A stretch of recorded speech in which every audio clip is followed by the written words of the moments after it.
So I would like to welcome everyone to the second Dementia talk, our lived experience, to commemorate January as Alzheimer's Awareness Month.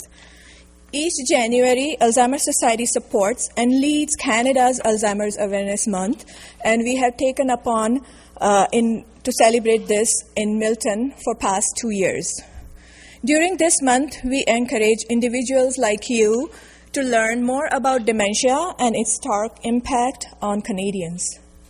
And while the Alzheimer's Awareness Month may stop at the end of January, the experiences of people who live with dementia do not. I ask you to take what you learned during this program and continue to share it throughout the year. By understanding what people living with dementia experience in their day-to-day lives, their struggles, their successes, and their hopes together, we can raise awareness for dementia. Awareness is the first step to fighting stigma, reinforcing human rights, and pushing for policy change, as well as other actions that can lift up people living with dementia. There are many ways you can support the awareness in 2025. It could be spreading the word about living well with dementia, tips on maintaining health and well-being for our seniors, learn about modifiable risk factors. As we all know, if we work on our body, I heard somebody saying, if you have done damage for 20 years to your body by not being active, not eating well, not socializing enough, you can reverse those effects in 2 years. So let's make a pledge today. Let us give ourselves those 2 years and reverse what damage that we have done to our bodies. Connect with your local societies to know about programs and services offered in your area. Support their initiatives like this one here. Thank you all for being here. To raise awareness and listen to the stories that we are bringing today for you. With that in my mind, I would like to thank our panel for being here from near and far. I will have first our CEO say a few words before we get right into the stories. So we have Michelle Lewis. She's our new CEO, I call her, for the Alzheimer Society of Brant, Haldimand Norfolk, Hamilton, Halton. Since stepping into this leadership role, Michelle has been the forefront of driving innovative programs and services that support individuals living with dementia and their caregivers. With a background in education and over a decade in the community service sector, Michelle brings a unique perspective and a commitment to client-centered care. Her work focuses on creating inclusive community-based solutions and advocating for those affected by dementia. Welcome, Michelle. Thank you.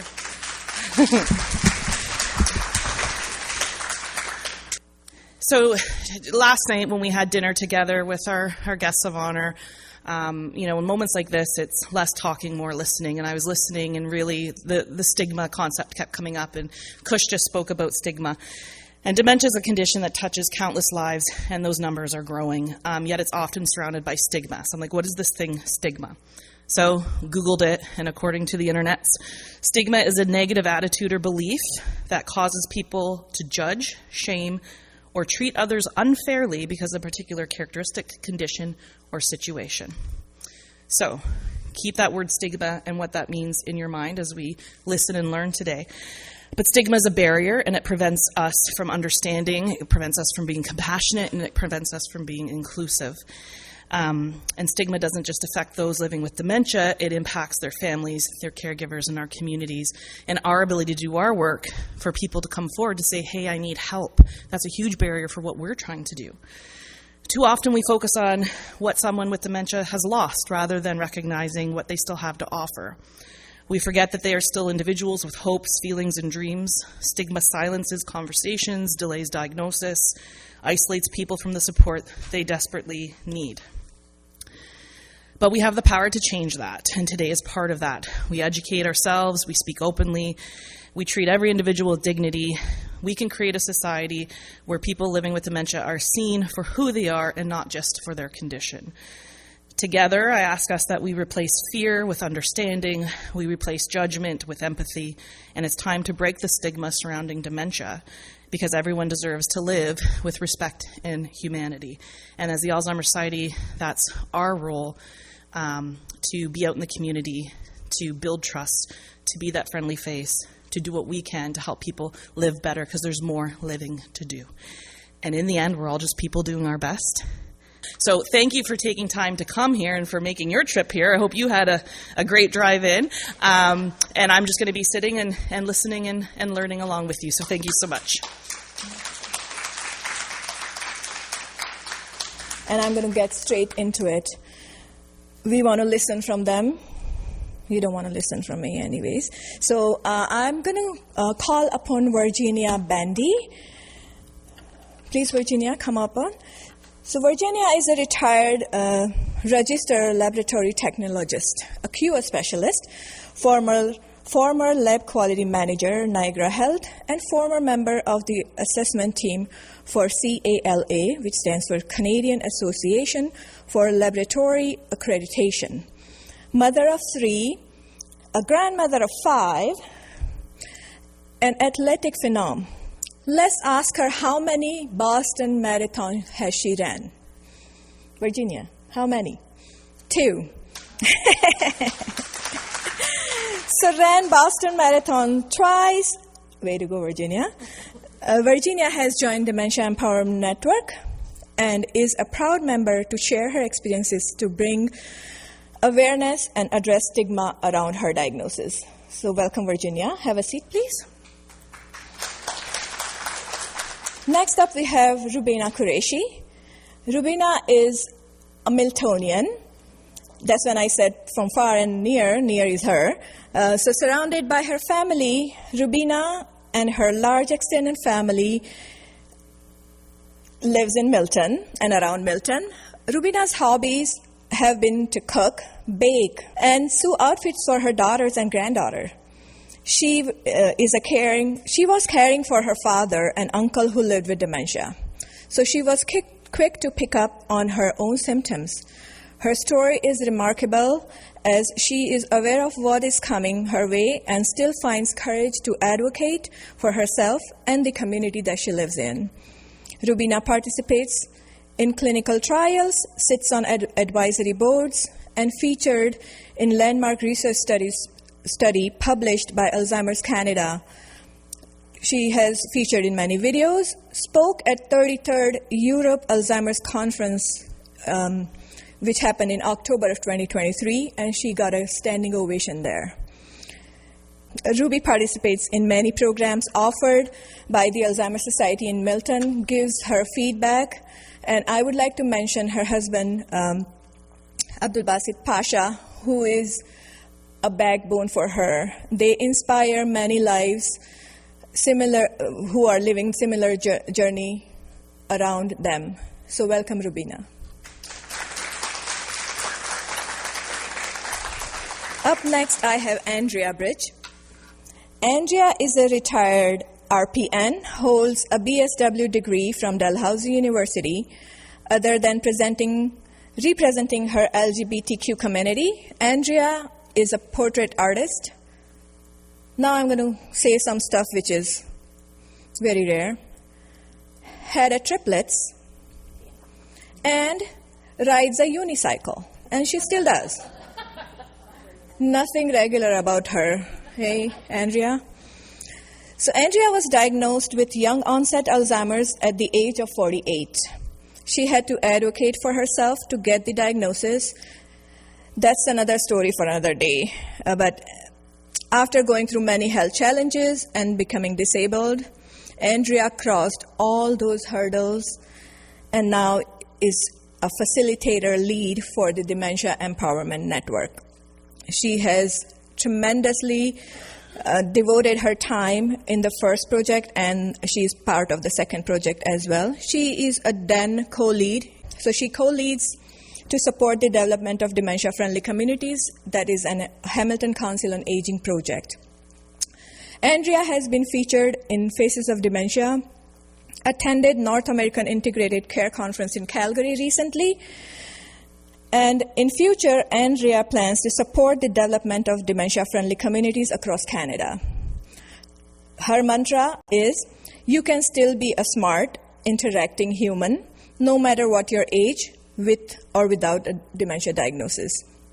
And she is here to share her story with us today. Welcome, Andrea.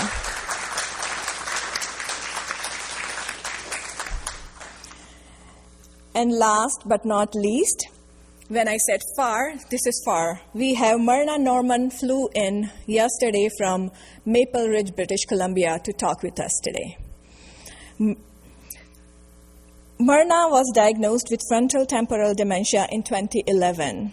After her diagnosis, Myrna became an advocate for people with dementia and has since spoken for Purple Angels Ambassadors and is on the leadership committee for the Alzheimer Society of British Columbia. Myrna is also a member of the executive team for Dementia Advocacy Canada, recently attended the Dementia Strategy Conference in Ottawa. Myrna is inspired to educate others on how people with dementia can improve their quality of life and live well with dementia. Myrna joined the CCNA's engagement of people with lived experience of dementia in June 2020.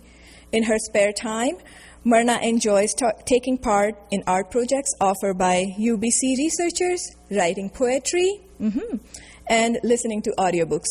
Welcome, Myrna.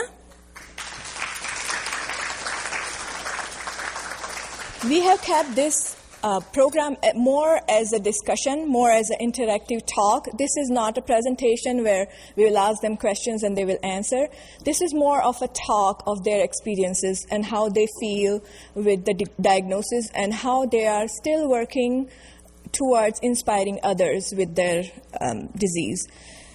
So to have a chat with them, I'm not going to call her a moderator. She has been with the Alzheimer Society's support for many, many years. We have Samira Ali. She is regional counselor for Ward 4 here in Milton with us. For Miltonians, Samira requires no introduction, but I would still like to thank her for her contribution as member of Diversity Advisory Committee for Halton region for Alzheimer Society, giving us her precious time. She tirelessly works for awareness about dementia for our Milton community. Thank you so much. Thank you to our panelists who have joined us today. As Kush introduced me in so many words, I am Samira Ali. It's my honor to be a part of this really meaningful work. As someone who represents Miltonians on a daily basis, I can tell you in Milton, we have a community that loves to support one another. And an extension of that is today's event, where we are going to sit and listen to real lived experiences and take away some hope, take away some tips and tricks that we can use in our own lives to live with joy, with hope, with positivity, and with passion. And so I'm not going to take not a lot of your time. I'm going to get right into it. All right, so how is everybody feeling? Good? Anybody nervous? I have all kinds of math questions and theorems and a lot of testing. Everybody's ready, right? Okay, perfect. Just joking. I want to start by saying that, there was a famous scholar who said that persons living with dementia or Alzheimer's are capable of much more than we can even imagine. And as someone who, does not have a condition of dementia or Alzheimer's, I can tell you when I get in front of an audience and I hold this mic, I still feel nervous. I still have a hard time kind of making myself comfortable because public speaking is hard. But hats off to our panelists who are sitting here, and this is not my first time listening to all of you. You keep doing this to promote dementia and to promote living with it positively, and it really inspires me when I see you sharing your stories and your personal experiences with such bravery and such joy, I must say. It was an honor to sit with you, break bread with you last night and hear about, who the person behind the title is. So that is great. Let's start with a round of applause for our panelists. I know that we have clapped a lot, but I'm going to start with you, Virginia. I know that Kush told us that you are a runner and that you've run 2 Boston marathons. That is, ladies and gentlemen, no small feat. It is, even to qualify, it takes years and years of practice and time achievement, and you have to get that time so you can even qualify. So hats off to you. Would you say that running or keeping active is a big part of how you manage your diagnosis? Yes. There's a mic. Yeah. Okay, thank you. Yes, staying active, I've always been very athletic, and I was concerned when I was diagnosed that I wouldn't be able to do this, but I'm still very active, and I quite enjoy it. So, it's helps me on days where I'm frustrated, I'm forgetting things or just not feeling good. So, yeah, it's very difficult when you have to, that you're not able to remember things. You get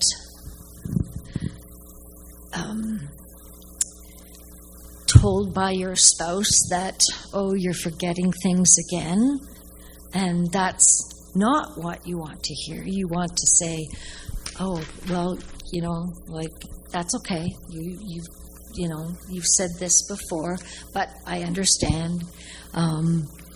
It's really important to make the person, I'm going to say myself, to make me feel like I'm able to survive without having to be put away somewhere. And that's always been my fear. Sorry. Thank you. Thank you for sharing that, Virginia. Definitely not easy because there are so many facets, so many angles to a diagnosis. I totally understand.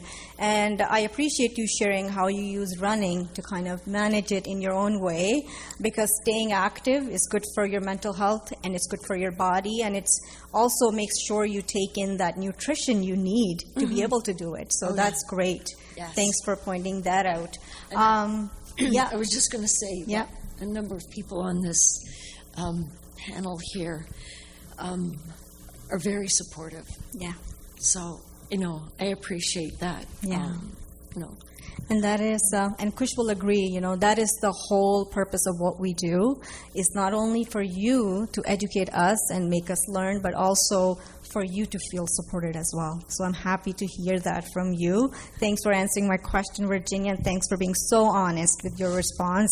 I'm going to go to Rubina next, and Rubina is really nervous because she says that she doesn't like math.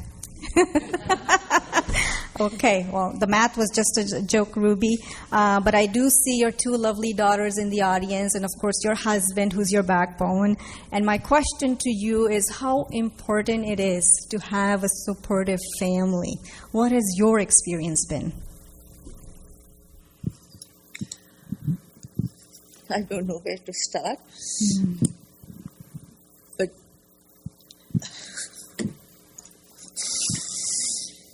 they give me so much support. Yeah.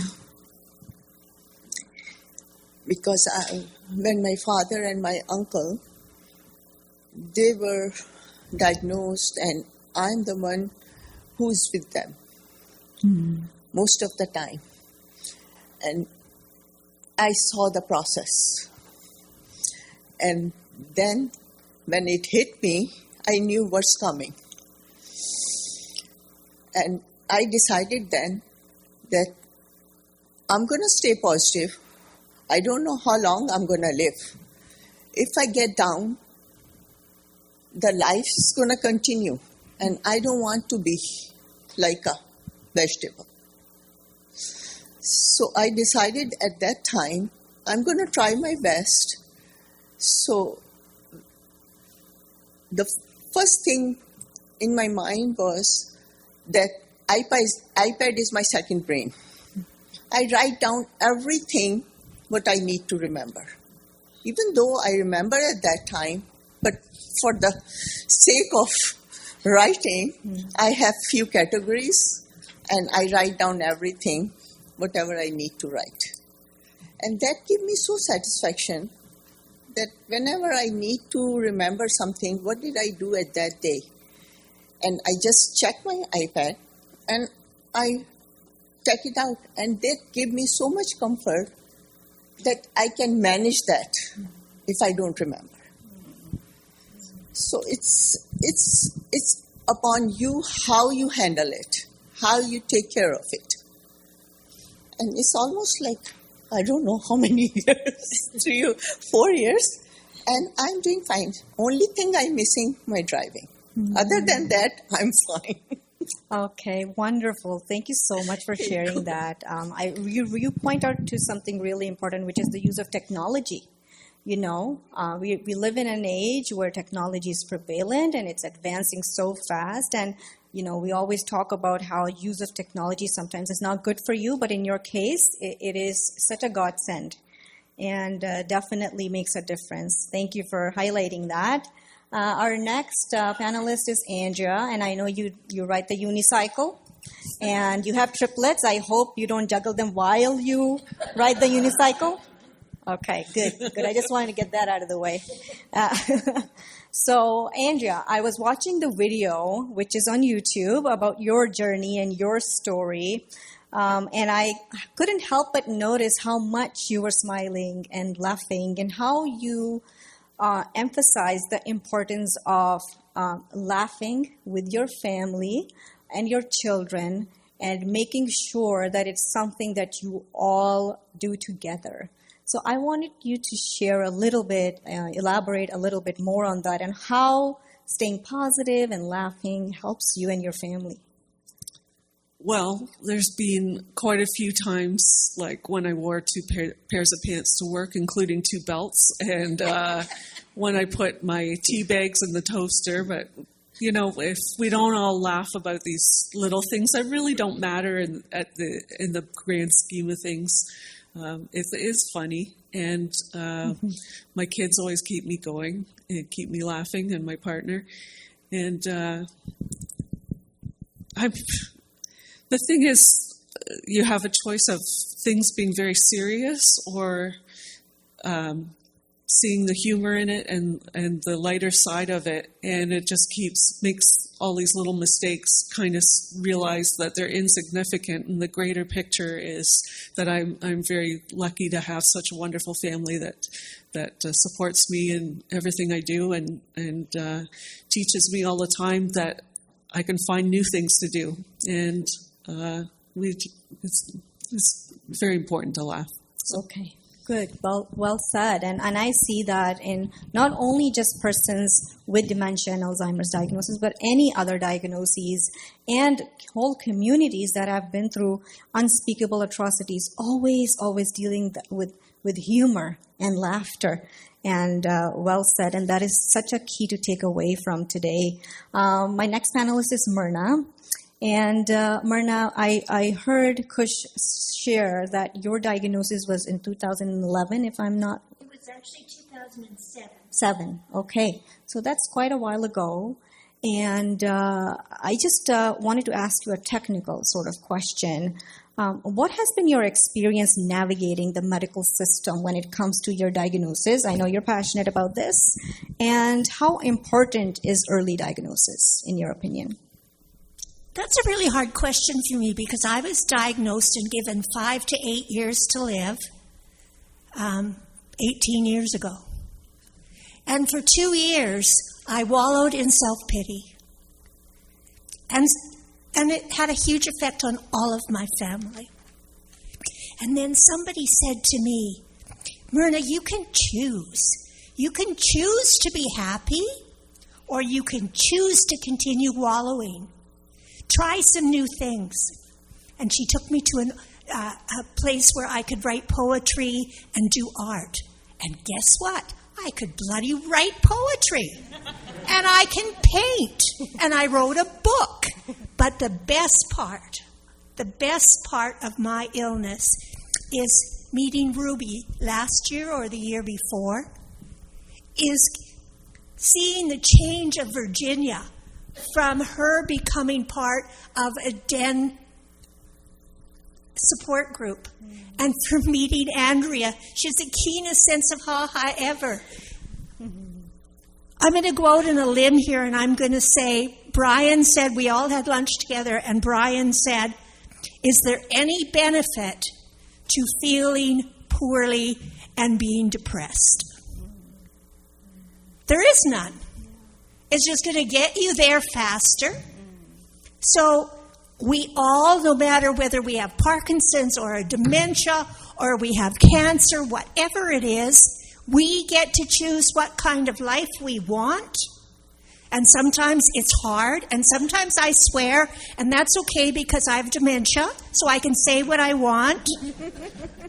Good for you, Brian. The cool thing about there's always positives, and the positive thing to having dementia is if I want to do something out of the ordinary, tough, I'm going to do it. And maybe I'll start a bunch of other people doing things out of the ordinary and having fun. Life is so short. I'm 76. How the hell did that happen? But you know what? For every year I have left, and for whatever my brain allows me to do, I'm going to do to have an enjoyable life. Fantastic. And I know that was off the medical thing a bit. It's hard for me to say that an early diagnosis is a good thing, because look what it did for me. Yeah. I have since been given a diagnosis of MCI, which is mild cognitive impairment. So I have gone from frontal temporal dementia to Lewy body dementia to Alzheimer's dementia and now MCI. So when Kush was talking about 2 years, I've done a lot in 2 years. And it takes a lot of work, but I just love it. That's great. Thank you. Bravo.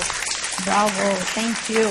Such inspirational words. And, beating the odds. That's what I call it. Thank you so much, Myrna. And, you said, you can get away with whatever you want to say, unless you're my mother-in-law, who does not have dementia but can get away with whatever she wants to say.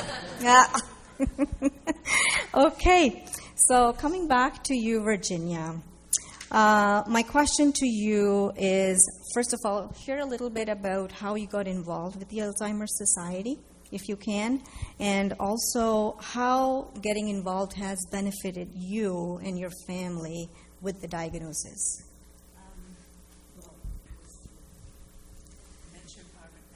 Yeah. Yeah? Yeah, I guess. Yeah. Okay, sorry. It was through the Bumblebee. Forget it. I'm having difficulty today. That's okay. And I was concerned. I wasn't sure. It's something different. And I've always been active in my life. So I just wanted to be able to go to a group and still feel like, I can do things. And you definitely did that for me. And it's really important to be able to try and continue what your life has been like. And you know that there are times where, well, it's not going to work and that, but it's the people that I have been with, whether it be you or anybody else, it's so nice to have a positive conversation. You know, instead of saying, oh, well, you know, you only have so much time or whatever. The people that I have spoken to that have given me advice have always been very positive, you know, and you know, make you feel that you can still go on for a number of years. So, Thank you, Virginia. That was such a wonderful response. And, you know, once you get the diagnosis, it's not easy. You go through denial first, and then you question everything. And I think that is where the whole role of community comes in. And I'm happy to hear that, you know, it has made a difference for you. And I'm sure that it's made the same difference for the community as well. Yeah. Thank you, Virginia. Okay, well, moving on to Rubina. Rubina, I know that you're someone with a very positive attitude. I have met you many times, and I've seen videos of you narrating your journey and story. But I can also understand that it must not be easy to be positive, and that it must be challenging at times. So how do you manage that challenge? Is it easy for you to stay positive? Is that something that you have learned over time? Or you have to make an effort to stay positive, or it just now naturally comes to you because you've made peace?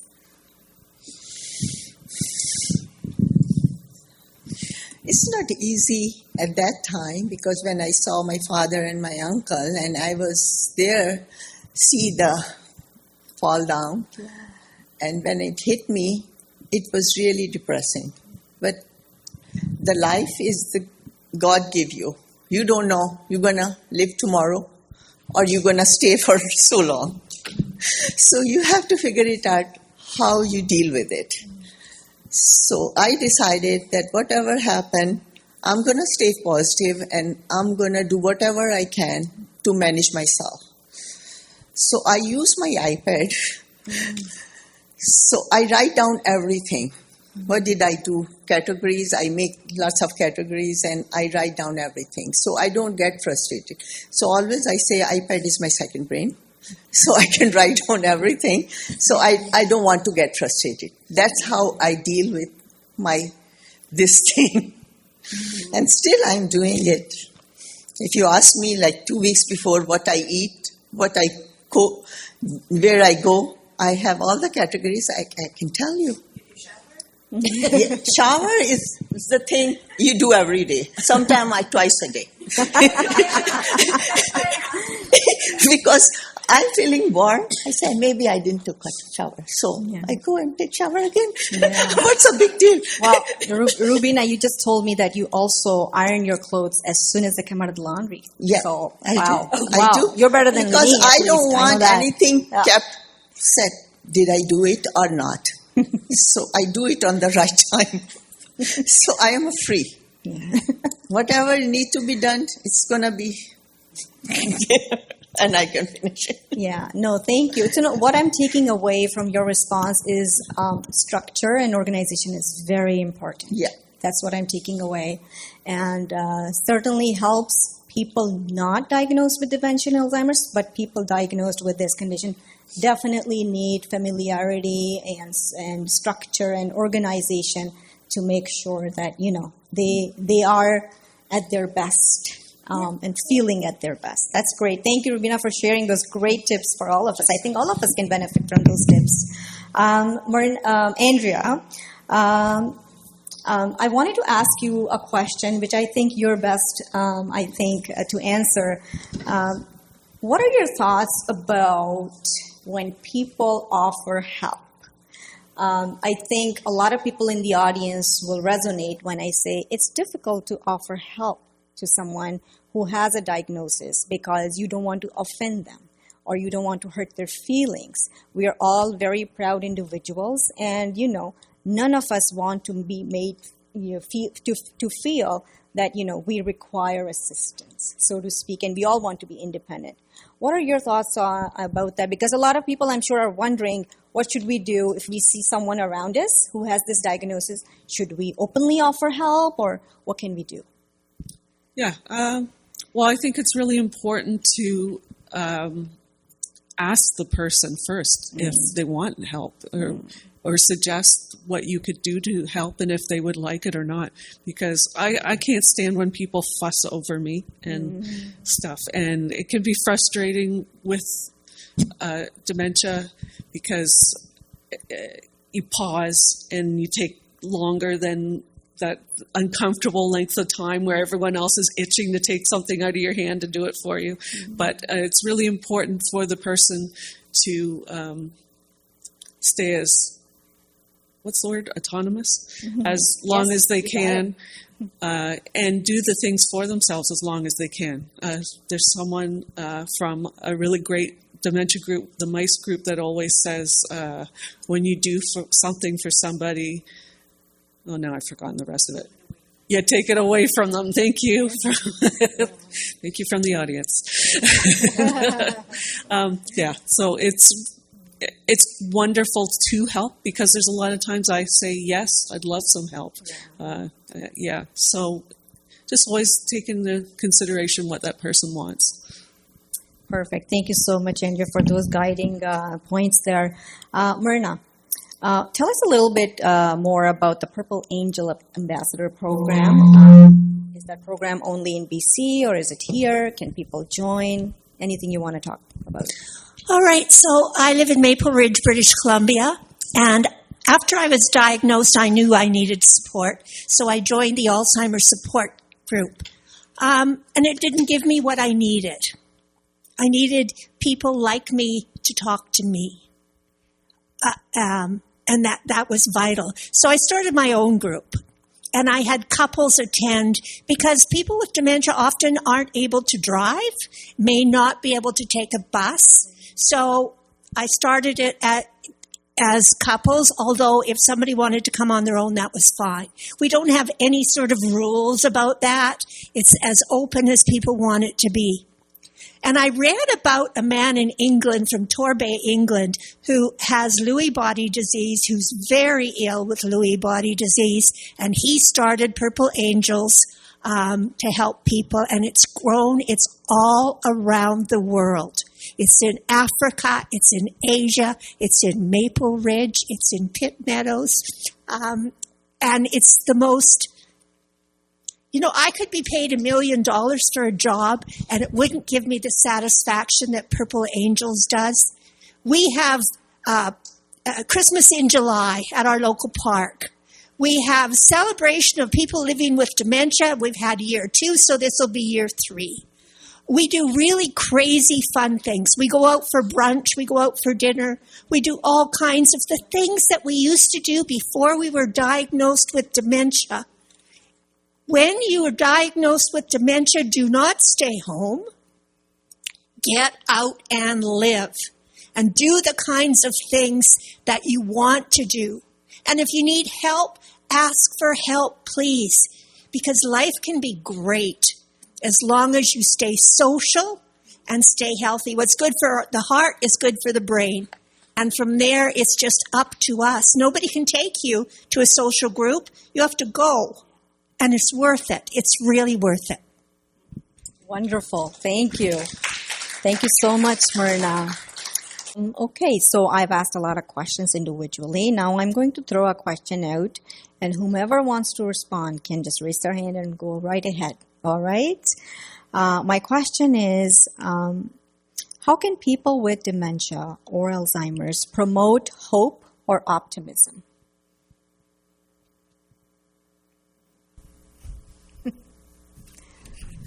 I don't want to be the person talking all the time, but only we can promote it by getting out in front of people and showing them that we are people just like you are. We have as many fears and joys as everyone else. But I think it's really vital for folks to see other people with dementia and what they can do. They might be handicapped in some ways, but in other ways, they're way above it. Look what Virginia does. Look at Ruby. God. And look at Andrea. Like, that's just a small example of what people can do. But I think it's important that you see the faces of people. Yeah, well said. Well said. That's a great response. So when people come out and they listen to your stories and they see you ladies being so powerful and so brave and managing the diagnosis with such courage, that's where you show the hope, and that's where you show the possibility in the diagnosis. That is wonderfully said. Thank you so much, Myrna. My next question is, why is it important for you to share your experience of living well with dementia? Why is it important for you? What do you hope to achieve through these efforts? All right. What's really important is breaking the stereotypes of what a person with dementia is, what they look like, what they can do, how old they are. It's really important to realize all of their capabilities rather than what you might think would happen if you had dementia. There's so many different types of dementia too. We just instantly always go to Alzheimer's, and it's such a spectrum of how it affects the different people. So it's really important to keep that in mind. Yeah, no, well said. And one more thing I want to highlight is the role of caregivers. When governments, come out with policies that support a certain group of individuals who have certain kind of diagnoses, they're not only helping those folks, but they're also helping the family that surrounds them, the community that surrounds them. And that's why it's so important through such events, when you advocate, excuse me, and promote your stories of success and wellness, is that you are actually advocating for better supports through the government for your situation and people like you, and not only people like you, for the whole family of caregivers that surrounds you, because when you all are uplifted, the whole community gets uplifted, and that is so, so important. I guess this is the end of my written down questions. Thank you very much, everyone, for attending. As our team at Alzheimer Society and Dementia Empowerment Network with Hamilton Council on Aging worked to bring this program for you, I would like to mention Anita Gambos-Hill. Anita is project manager at the Hamilton Council on Aging's project Empowering and Engaging People Living with Dementia. Anita is a PhD, ABD candidate at York University in the sociology program. Her research interests include immigration, racism, anti-racism, sociology of health, and women's health. During her graduate work, she studied the connection between racism and autoimmune disease among second-generation Blacks in Canada. Previously a chair, now a committee member of the Diversity, Equity, and Inclusion Advisory Committee at the Haldimand County. Furthermore, she is a joint board member at the Brantford, Norfolk, Ontario Health Team, and a patient advisor, as well as a board of director at the Greater Hamilton Health Network. Welcome, Anita, and she will say a few words before I give closing remarks. You have a paper? Yeah, that's okay. Yeah, I don't have a paper, but I'm just going to go like that. Yes, hello, everyone. That was a very nice introduction. Thank you, Kush, and I'm grateful for the opportunity to be able to present here and tell you a little bit about the Dementia Empowerment Network. And as Kush mentioned, my name is Anita Gambos-Hill. I'm originally from Hungary. I immigrated to Canada 25 years ago. My culture is land-based, similar to the Indigenous people, and my spirit name is Eastern Door Woman. For those of you who are not familiar with the Indigenous background, Eastern Door woman means that a connector, somebody who, when we incarnate into this earth, we come in through the Eastern Door. So I'm always there at the Eastern Door waiting for people to come in and saying, come in, let's connect, we're all the same. So just a little bit, it was an introduction about myself. I wanted you to know a little bit more about who am I really truly is.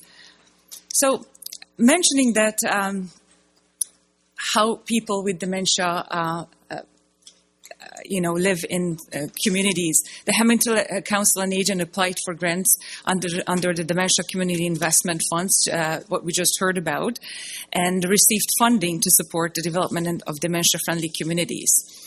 And in 2024, we developed collectively with people who live with dementia what it's called the Dementia Empowerment Network. So what is this Dementia Empowerment Network? This Dementia Empowerment Network is a coordinating body that supports community-based groups, supports the development of community-based groups, and connects community-based groups at the same time. In 2023, when we started our work to support dementia-friendly communities, we had two groups. The MICE group, of whose members I can see here, Richard and Karen in the back. They're around 3 years old. They are the oldest community-based dementia groups. What does that mean? That they're just people who come together from the community, people who live with dementia, and form a group and provide support for other people who live with dementia. So since 2023, we've been able to support the development of 10 community-based dementia groups. Virginia is a part of the Bumblebee Memory Group in Caledonia. Andrea Bridges, who presented here, is a part of the MICE group, the Bumblebee group, and the Hamilton Coffee Club. And I see Deb Naylor here as well. And Deb and Andrea went out together and they formed a strictly dementia group of community group in Hamilton. Then they named it a Hamilton Coffee Club. And I could mention many other more examples such as this.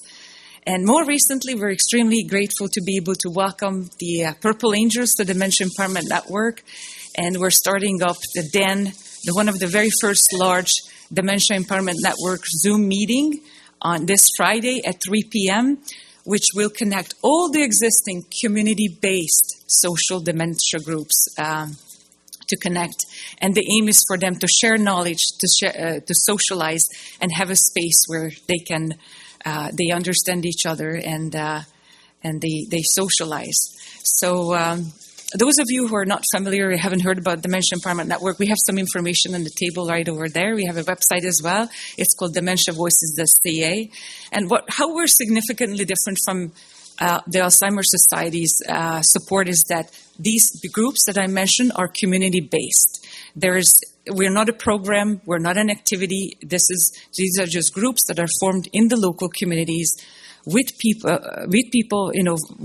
with dementia, for people who live dementia. And the DEN, Dementia Empowerment Network, supports these groups to provide them an opportunity to network, for coaching, and on this Friday to connect online through the Dementia Empowerment Network Zoom meeting. I won't talk any more longer because you've heard so much and I know everybody's tired by this time. So I wanted to thank everyone for coming out here to listen to this wonderful presentation.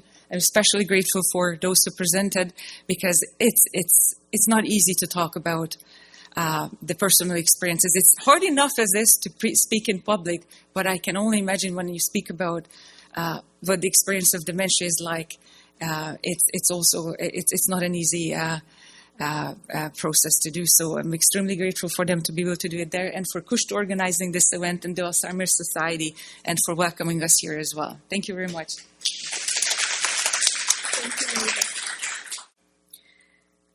We also want to request you to join Alzheimer Society as volunteers. As you see, there are many volunteers running around today. It wasn't possible for me to just do it by myself if I didn't have dedicated volunteers. So thank you, volunteers. I don't know where they are right now. One is right there. One had to go because he was a young volunteer who has a test, and he still showed up to help out, which is amazing. So thank you very much for that. And we have Dr. Siddiqui, Pasha Qureshi is usually, I don't even know who he is or what he is. He is a care partner, a board member, a volunteer, or just, my friend. So thank you for him to being there always for us. And how can I forget the amazing panel that we had today? Their experiences that they shared, their stories that they shared touched our hearts